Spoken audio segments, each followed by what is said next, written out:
you did 150 interviews. Yeah. That's a serious amount of interviews. I imagine that most companies who are like building a new company, they might do like 10 or something. Yeah. So that would have taken a long time, no? It did. I think because we really understand, like, if you have an idea, you get really excited about the idea, but it's your idea, your thoughts, your your own echo chamber. So there's a danger there where you think you know it. And we were like, we don't want to think we know it. We want to start with a white sheet of paper. We don't want to look at the industry because what they're doing is already what they're doing. And it was quite the same at the time.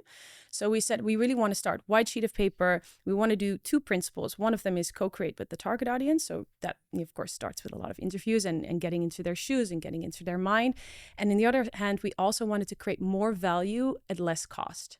So that was very important for us because if you want to make a smart business model, then, it's very easy to add more value, but it's harder to take away costs. So those 2 principles really gave us a lot to think about. And then those interviews, I would say it took around a year to really complete. A whole year of interviewing. I mean, that discipline of like, we don't want to get like in our own bubble. Yeah. That's incredible. I don't know. It was fun. I don't think I've heard anyone pull that off in such a, dedicated way. Let's say you've done 100 of these interviews and you're like, okay, it's very clear.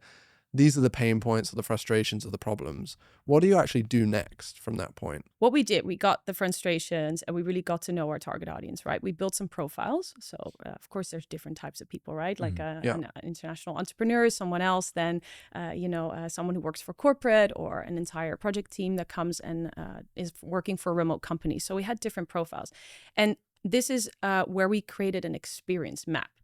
So an experience map was basically, we take you through a guest experience. And that is the moment you come into touch with our brands from like, you see it online, you end up booking and then staying all the way to, checkout and aftercare. And we really map out all those touch points. And this could also be, if you're, creating a product, could be the sales process and stuff. And we really looked per profile, how can we really in their minds create the most amazing ultimate experience. And there was of course a lot of overlap because we picked our target audience and their same frustration correctly.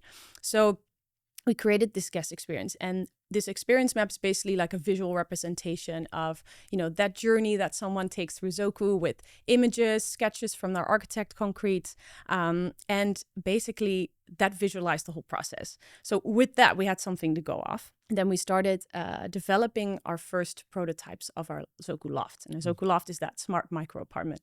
And the fun thing there was like, we didn't have the money yet to build like a full size prototype. And we also didn't want to because we like testing. So the rapid testing hotel style is a little bit different, but we did kind of sort of rapid test it. We created these like tiny models of the loft, like little wooden models.